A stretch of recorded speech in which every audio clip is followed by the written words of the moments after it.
చిన్నప్పుడు చేపట్టుకుని నేను ఉన్నానని ధైర్యం ఇచ్చారు. ఇప్పుడు అదే కూతురు కష్టమని వస్తే అవమానంగా చూస్తున్నారు.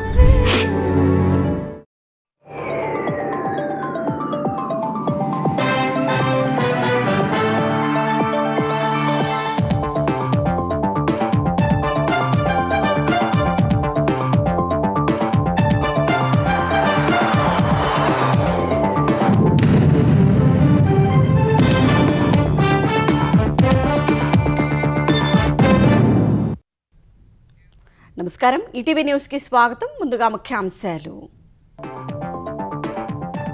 ఏపీలోని మారుమూల ప్రాంతాలకు 5G నెట్వర్క్, 707 చోట్ల టవర్ల ఏర్పాటుకు ప్రభుత్వ నిర్ణయం. ఏజెన్సీ ప్రాంతాలు, రద్దీ నగరాలకు ప్రాధాన్యం.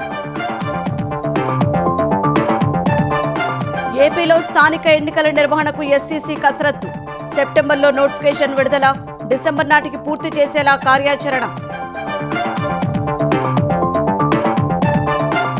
సంక్షేమ పథకాల అమలుకు ఫ్యామిలీ బెనిఫిట్ కార్డు. ఆర్టీజీఎస్ సమీక్షలో చంద్రబాబు వెల్లడి. ప్రభుత్వ కార్యాలయాల్లో సోలార్ విద్యుత్ వాడాలని ఆదేశం. 2027 చివరికల్లా ఉస్మానియా ఆసుపత్రి నూతన భవన నిర్మాణం పూర్తవుతుందన్న సర్కార్. వైద్య శాఖలో 5,000 పోస్టులు భర్తీ చేస్తామని మంత్రి ప్రకటన. సభ్యత్వ నమోదును డిజిటల్ గా నిర్వహించాలని బీఆర్ఎస్ నిర్ణయం. 3 రోజుల్లో సమన్వయ కమిటీల ఏర్పాటుకు కేసీఆర్ ఆదేశం. గుజరాత్ మోడల్ను ప్రశంసించడంపై విమర్శలు. బండి భగీరథ్ కేసులో కీలక పరిణామం. తీవ్రమైన లైంగిక దాడి జరిగినట్లు అదనపు సెక్షన్లు జోడింపు. నేడు విచారణకు హాజరుపై అనుమానాలు. సిబిఐ డైరెక్టర్ ఎంపికపై ప్రధాని అధ్యక్షతన ఉన్నత స్థాయి కమిటీ భేటీ. పలువురు ఐపీఎస్ల పేర్లు పరిశీలన. ప్రక్రియపై అసంతృప్తి వ్యక్తం చేసిన రాహుల్ గాంధీ. నేటి నుంచి చైనాలో అమెరికా అధ్యక్షుడి పర్యటన. ద్వైపాక్షిక వాణిజ్యంపై జిన్పింగ్తో చర్చించనున్న ట్రంప్.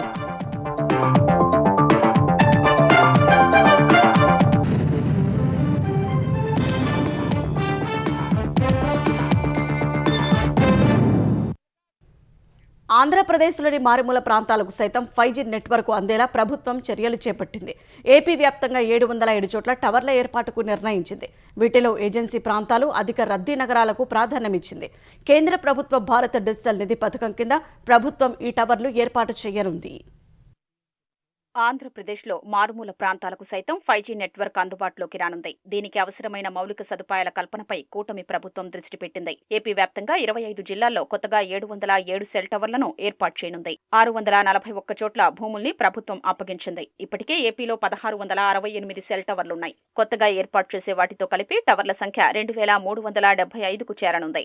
మరో 700 వరకు టవర్ల ఏర్పాటుకు ప్రతిపాదన పరిశీలనలో ఉంది. భారత్ డిజిటల్ నిధి పథకం కింద కొత్త సెల్ టవర్ల ఖర్చును కేంద్రం భరిస్తుంది. వాటికి స్థలాన్ని ఏపీ ప్రభుత్వం సమకూరుస్తుంది. ఈ పథకం కింద బీఎస్ఎన్ఎల్, జియో, ఎయిర్టెల్ సంస్థలు టవర్లు ఏర్పాటు చేయనున్నాయి. ప్రపంచం 5G నెట్వర్క్తో పరుగులు పెడుతుంటే ఏజెన్సీ వాసులు ఇప్పటికీ సిగ్నల్ అందక ఇబ్బంది పడుతున్నారు. మన్యం జిల్లాలో సిగ్నల్ సమస్య పరిష్కారానికి అధిక సంఖ్యలో సెల్ టవర్లను ఏర్పాటు చేస్తున్నారు. కొత్త టవర్లలో అల్లూరి సీతారామరాజు జిల్లాలో 101, పార్వతీపురం మన్యం జిల్లాలో 78 చోట్ల ఏర్పాటు చేయాలని నిర్ణయించారు. శ్రీ పొట్టి శ్రీరాములు నెల్లూరు జిల్లాలో 75, ఏలూరులో 45, తిరుపతిలో 54, శ్రీకాకుళంలో 43 టవర్ల ఏర్పాటుకు ప్రభుత్వం ప్రతిపాదించింది. ఈ ప్రాంతాల్లో ప్రస్తుతం ఉన్న టవర్ల సామర్థ్యం సరిపోవడం లేదు. దీనివల్ల తరచూ సిగ్నల్ సమస్యలు వస్తున్నాయి. అందుకే ఈ 4 జిల్లాల్లో 217 టవర్లు ఏర్పాటు చేస్తున్నారు. కొత్త టవర్ల ఏర్పాటుకు రెవెన్యూ శాఖకు చెందిన ఖాళీ స్థలాలతో పాటు ఏజెన్సీ ప్రాంతాల్లోని అటవీ భూములు అవసరమవుతాయి. కొన్ని చోట్ల టవర్ల నిర్మాణానికి అవసరమైన యంత్రాలు, సామాగ్రిని తరలించడానికి రోడ్లు లేవు. అయినా నెట్వర్క్ అందుబాటులోకి తేవాలన్న లక్ష్యంతో ప్రభుత్వం అలాంటి ప్రాంతాల్ని గుర్తించింది. ఇలాంటి 66 చోట్ల స్థలాల్ని ఇంకా రెవెన్యూ, అటవీ శాఖలు అప్పగించాల్సింది. వారి అనుమతుల్లో జాప్యం వల్లే ఇవి ఆగాయి. ఆంధ్రప్రదేశ్లో స్థానిక సంస్థల ఎన్నికలకు సెప్టెంబర్లో నగారా మోగే అవకాశం ఉంది. సెప్టెంబర్లో నోటిఫికేషన్ విడుదల చేసి డిసెంబర్లోగా ఎన్నికల ప్రక్రియను పూర్తి చేయనున్నారు. కొత్త ఏడాది నాటికి నూతన పాలక వర్గాలను కొలువు తీర్చేలా ఏపీ ఎన్నికల సంఘం ముందస్తు ఏర్పాట్లు చేస్తోంది. రిజర్వేషన్లు, ఓటర్ల జాబితాలను సిద్ధం చేస్తోంది.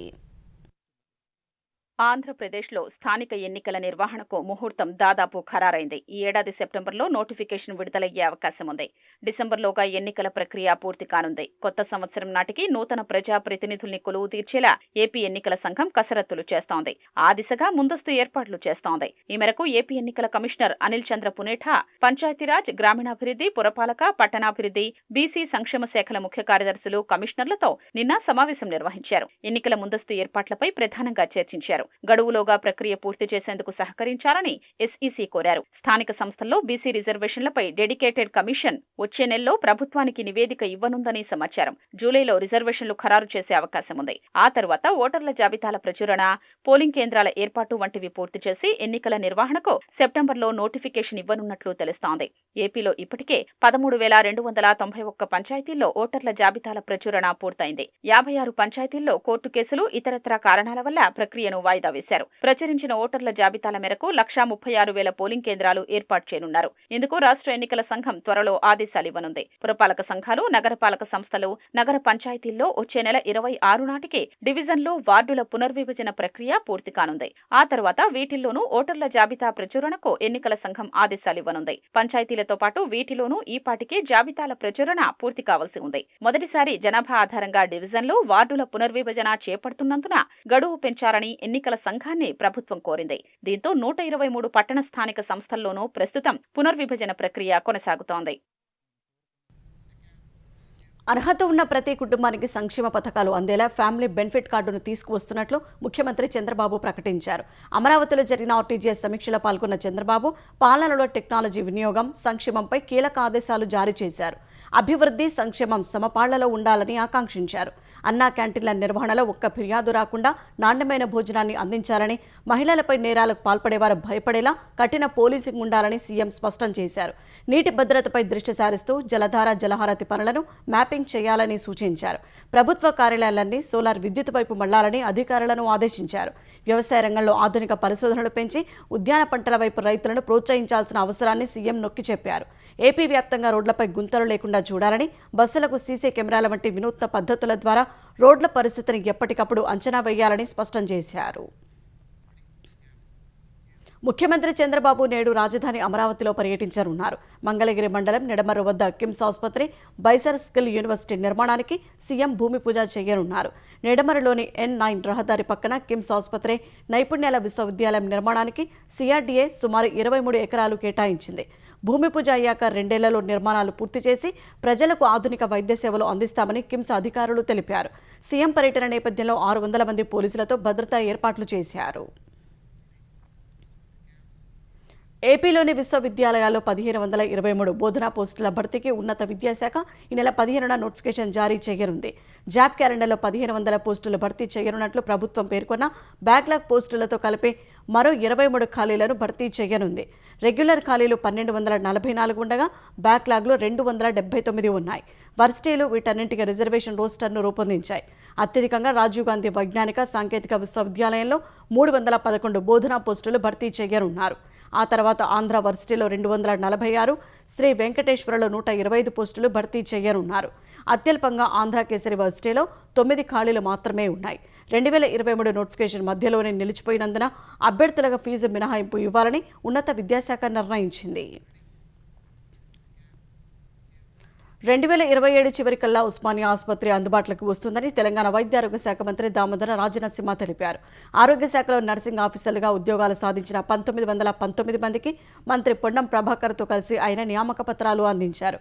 2.5 ఏళ్లలో ఆరోగ్య శాఖలో 13,000 ఉద్యోగాలు భర్తీ చేశామన్న మంత్రి అందులో 9,000 నర్సింగ్ పోస్టులే ఉన్నాయని పేర్కొన్నారు. ఇదే క్రమంలో మరో 5,000 పోస్టుల భర్తీ ప్రక్రియ కొనసాగుతున్నట్లు వివరించారు. సుమారు 2,000 ఏఎన్ఎం పోస్టుల ఫలితాలు 1-2 రోజుల్లో ప్రకటిస్తామని రాజనరసింహ తెలిపారు. ఇది ప్రజాశాఖ, ప్రజలకు సంబంధించిన శాఖ, సామాన్యులకు సంబంధించిన శాఖ. మా ముఖ్యమంత్రి గారు అంటారు వారికి అతి ఇష్టమైన శాఖల్లో ఒకటి ఎడ్యుకేషన్, ఒకటి health. Because both are near and dear to the common family. Both are the strength and the weakness of the family.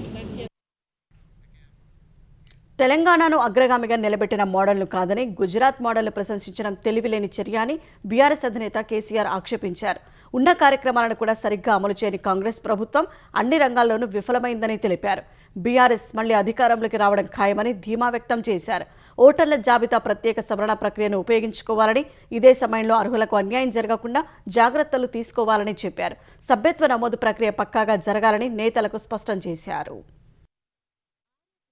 ఎర్రవల్లిలోని నివాసంలో బీఆర్ఎస్ ముఖ్య నేతలతో సమావేశమైన ఆ పార్టీ అధినేత కేసీఆర్ పార్టీ సభ్యత్వ నమోదు, సంస్థాగత అంశాలపై నేతలకు దిశానిర్దేశం చేశారు. సభ్యత్వ నమోదు పేరిట ఏవో లెక్కలు చూపితే లాభముండదని, అంకెలు సంఖ్యల కోసం సభ్యత్వం తగదని హితవు పలికారు. అందరినీ కలుపుకుని ముందుకెళ్లాలని, సభ్యత్వ నమోదు పక్కాగా జరగాలని కేసీఆర్ నేతలకు స్పష్టం చేశారు. సభ్యత్వ నమోదు ఆన్లైన్ విధానంలో చేయాలని నిర్ణయం తీసుకున్నారు. కేంద్ర ఎన్నికల కమిషన్ చేపట్టిన ఓటర్ల జాబితా ప్రత్యేక సవరణ సర్ ప్రక్రియకు సంబంధించి కూడా సమావేశంలో చర్చ జరిగింది. జరుగుతున్న ప్రక్రియ, ఈసీ విధానాలు, తీసుకోవాల్సిన జాగ్రత్తల గురించి చర్చించారు. సర్ ప్రక్రియతో పోలింగ్ శాతం పెరిగే అవకాశం ఉందని అభిప్రాయపడ్డారు. సర్ను సద్వినియోగం చేసుకోవాలని నేతలకు సూచించిన కేసీఆర్ అర్హులకు ఎక్కడా అన్యాయం జరగకుండా బీఎల్ఏలు అప్రమత్తంగా ఉండాలని చెప్పారు. సర్కు సంబంధించి సిద్దిపేటలో చేసిన విధానాన్ని మాజీ మంత్రి హరీష్ రావు సమావేశంలో వివరించారు. ఆ నమూనాను అనుసరించాలని కేసీఆర్ నేతలకు సూచించారు. సీఎం రేవంత్ రెడ్డి గుజరాత్ నమూనా గురించి ప్రస్తావిస్తున్నారని మరో నేత వ్యాఖ్యానించారు. దానికి స్పందించిన కేసీఆర్ రాష్ట్రాన్ని అగ్రగామిగా నిలబెట్టిన తెలంగాణ మోడల్ను కాదని గుజరాత్ మోడల్ను ప్రశంసించడం తెలివిలేని చర్య అని అన్నట్లు సమాచారం. అన్ని రంగాల్లో తెలంగాణ మోడల్ దేశానికి ఆదర్శంగా నిలిచిందని, నాడు బీఆర్ఎస్ హయాంలో ఆయా రంగాల వృద్ధి గురించి వివరించినట్లు తెలిసింది. అవగాహన లేనివారే గుజరాత్ మోడల్ను ప్రశంసిస్తారని కేసీఆర్ ఆక్షేపించారు. రాష్ట్ర ప్రభుత్వం అన్ని రంగాల్లో విఫలమైందని, ఉన్న కార్యక్రమాలు కూడా సరిగ్గా అమలు చేయడం లేదని విమర్శించారు. కాంగ్రెస్ మళ్లీ అధికారంలోకి వచ్చే సమస్య లేదని, ఖచ్చితంగా బీఆర్ఎస్ మళ్లీ అధికారంలోకి వస్తుందని కేసీఆర్ ధీమా వ్యక్తం చేశారు. కేంద్ర హోంశాఖ సహాయ మంత్రి బండి సంజయ్ కుమారుడు భగీరథ్పై నమోదైన పోక్సో కేసులో కీలక పరిణామం చోటు చేసుకుంది. బాలికతో అసభ్యంగా ప్రవర్తించిన కేసులో తీవ్రమైన లైంగిక దాడి జరిగిందన్న అభియోగాలపై హైదరాబాద్ పేట్ బషీర్బాద్ పోలీసులు అదనంగా మరో సెక్షన్ జోడించారు. బాధితురాలి స్టేట్మెంట్ నమోదు తర్వాత ఈ నిర్ణయం తీసుకున్నారు. ఇవాళ మధ్యాహ్నం 2 గంటలకు విచారణకు హాజరు కావాలని నిందితుడికి పోలీసులు నోటీసులు జారీ చేశారు. కేంద్ర మంత్రి బండి సంజయ్ కుమారుడు భగీరథ్పై నమోదైన పోక్సో కేసులో విచారణ ముమ్మరంగా సాగుతోంది.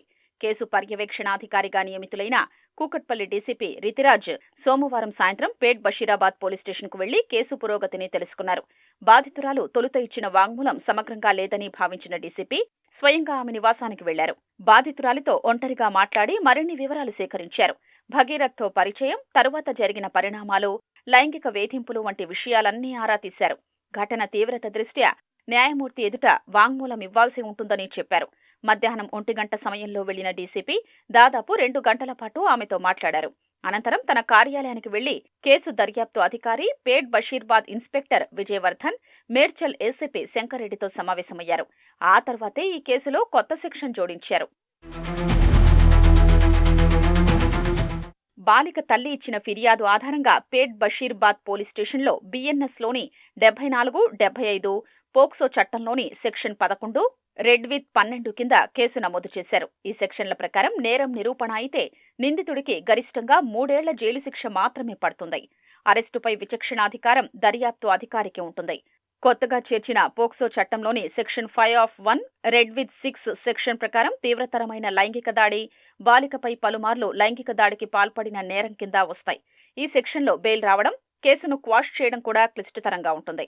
నేరం రుజువైతే 20 ఏళ్ల కఠిన కారాగార శిక్ష లేదా జీవితకాల జైలు శిక్ష పడే అవకాశం ఉంది. తీవ్రతను బట్టి కొన్ని సందర్భాల్లో మరణశిక్ష కూడా విధించొచ్చు. శిక్షతో పాటు భారీ జరిమానా కూడా విధిస్తారు. కేసు దర్యాప్తులో భాగంగా ఇవాళ మధ్యాహ్నం 2 గంటలకు పేట్ బషీర్బాద్ పోలీస్ స్టేషన్లో విచారణకు హాజరు కావాలని భగీరథ్కు పోలీసులు నోటీసులిచ్చారు. కేసు నమోదైనప్పటి నుంచి భగీరథ్ అందుబాటులో లేకపోవడం చర్చనీయాంశంగా మారింది. పలుమార్లు ఫోన్ ద్వారా సంప్రదించేందుకు ప్రయత్నించగా స్విచ్ ఆఫ్ ఉన్నట్లు పోలీసులు తెలిపారు. దీంతో అతని ఫోన్ నంబర్ చివరి లొకేషన్ ఆధారంగా కరీంనగర్, జ్యోతినగర్లోని ఆయన మేనమామ వంశీకృష్ణ నివాసానికి వెళ్లి పోలీసులు నోటీసు ప్రతి ఇచ్చారు. బాధితురాలి తల్లి ఫిర్యాదులో పేర్కొన్న తేదీల్లో ఏం జరిగిందనే కోణంలో ఆరా తీయడంపై పోలీసులు దృష్టి సారించారు. గతేడాది అక్టోబర్ 25న భగీరథ్ తన కూతురుని నానక్రామ్గూడలోని ఓ అపార్ట్మెంట్కు తీసుకెళ్లినట్లు, అక్కడే 2 నుంచి 3 రోజుల పాటు ఉండాలని బలవంత పెట్టినట్లు ఫిర్యాదులో పేర్కొన్నారు. ఆ సమయంలో మరో 2 స్నేహితులున్నట్లు చెప్తుండటంతో వారిని విచారించనున్నారు. ఆ తర్వాత మొయినాబాద్లోని ఓ ఫామ్ స్టేలో నవంబర్ 13న ఇలాంటి వేధింపుల్నే తన కూతురికి ఎదురైనట్టు ఫిర్యాదు చేశారు. డిసెంబర్ 31న రాత్రి మొయినాబాద్లోని ఫామ్ హౌస్లో బ్రీజర్ తాగాలంటూ తన కూతురునే భగీరథ్ బలవంత పెట్టినట్లు, రాత్రి సమయంలో తన కూతురి గదికొచ్చి లైంగికంగా వేధింపులకు పాల్పడినట్లు పేర్కొన్నారు. ఆ సమయంలో మరో 5 యువకులు, 2 యువతులు ఫామ్ హౌస్లో ఉన్నట్లు తెలిపారు. ఈ క్రమంలో ఆ రోజు రాత్రి సమయంలో అక్కడ ఏం జరిగిందో ఆరా తీసేందుకు వారి వాంగ్మూలాలు నమోదు చేయనున్నారు. పహిల్వాన్లకు సరైన అవకాశాలు లభించక కుస్తీలో ప్రతిభను కనబరచలేకపోతున్నారని తెలంగాణ కార్మిక శాఖ మంత్రి వివేక్ వెంకటస్వామి తెలిపారు. ఇటీవల ఎల్బీ స్టేడియంలో అంజన్ కుమార్ యాదవ్ ఆధ్వర్యంలో నిర్వహించిన తెలంగాణ కేసరి 2026 పోటీల్లో గెలుపొందిన విజేతలను మంత్రి వివేక్ ఘనంగా సన్మానించారు. వారికి అభినందనలు తెలిపారు. పహిల్వాన్లు మరింత శిక్షణ తీసుకుని అంతర్జాతీయ స్థాయిలో రాణించాలని వివేక్ ఆకాంక్షించారు. హైదరాబాద్ కా షాన్, హైదరాబాద్ కా పైచాన్, హైదరాబాద్ కా పైల్వాన్ అట్లా ఉండే ఆ రోజులలో మళ్ళా దాన్ని తీసుకురానికి అంజన్ కుమార్ యాదవ్ గారు ఈ ప్రయత్నాలు చేస్తున్నారు. నిజంగా చూస్తే మనం ఒలింపిక్స్ అన్న వరల్డ్ కాంపిటీషన్లో ఎక్కడ పోయినా కానీ మన ఇండియన్ రెస్లర్సే టాప్లో ఉంటారు. సో మన ఇండియన్ రెస్లర్స్ టాప్లో ఉండి గోల్డ్ మెడల్స్ గెలవాలంటే ఈ స్థాయి నుంచే వీళ్ళందరికీ కూడా ప్రోత్సాహం చేసేది అవసరం ఉన్నది. తెలంగాణలో సింగిల్ స్క్రీన్ల మనుగడ కోసం ఇకపై పర్సెంటేజీ విధానంలోనే సినిమాలను ప్రదర్శిస్తామని తెలంగాణ ఫిల్మ్ ఎగ్జిబిటర్స్ అసోసియేషన్ ప్రకటించింది.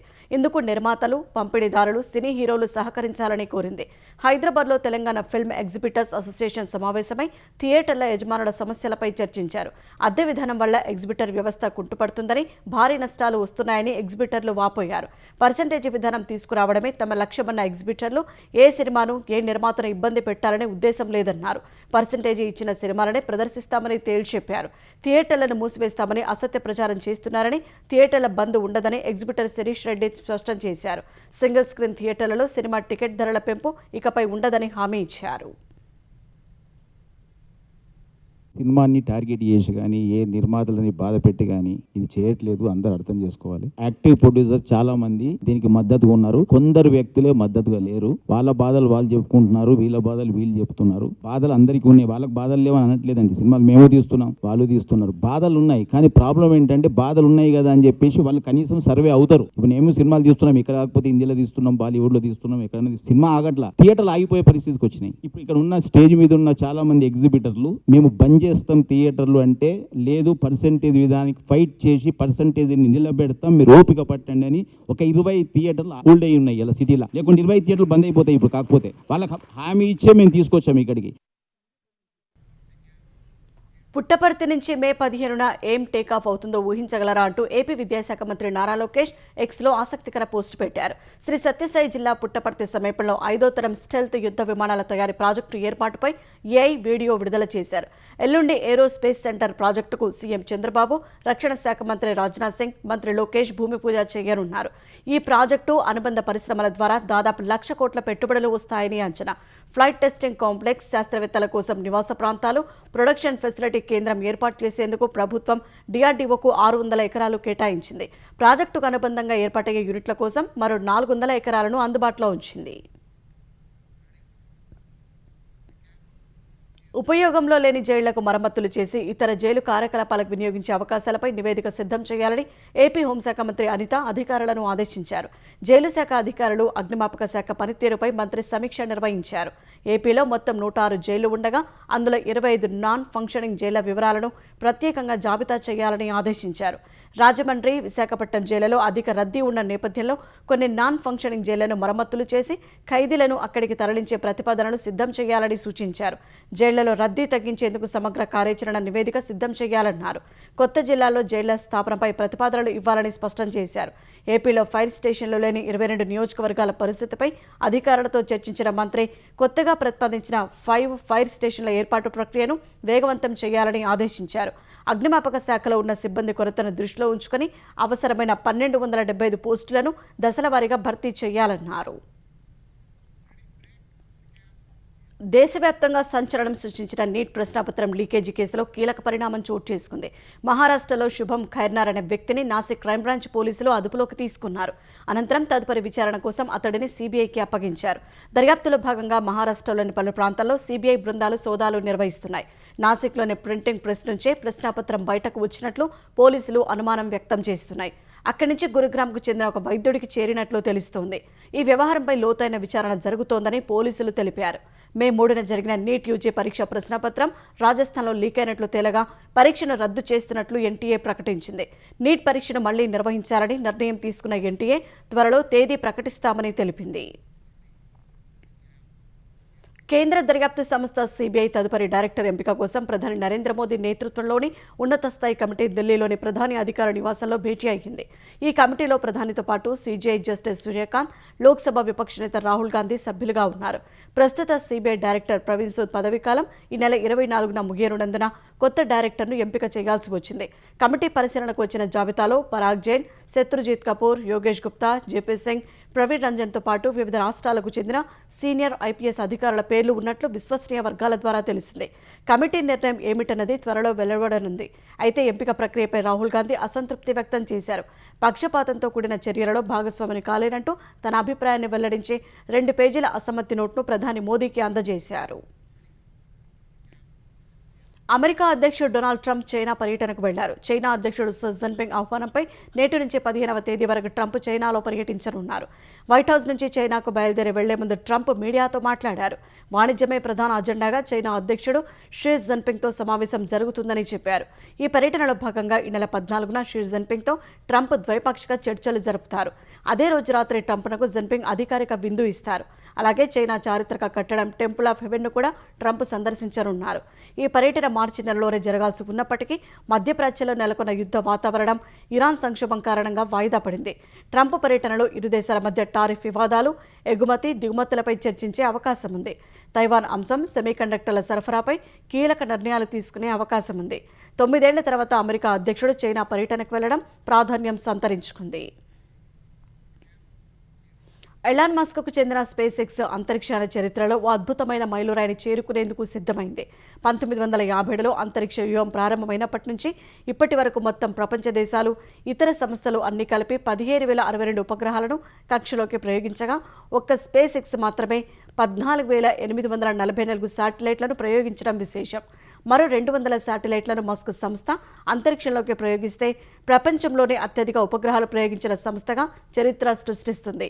ఈ శాటిలైట్లు ఓవైపు ప్రపంచవ్యాప్తంగా ఇంటర్నెట్ సంధానతలో విప్లవాత్మక పురోగతికి శ్రీకారం చుడుతూనే మరోవైపు విశ్వ పరిశోధనలకు ఇబ్బందులు కలిగిస్తున్నాయని ఖగోళ శాస్త్రవేత్తలు ఆందోళన వ్యక్తం చేస్తున్నారు.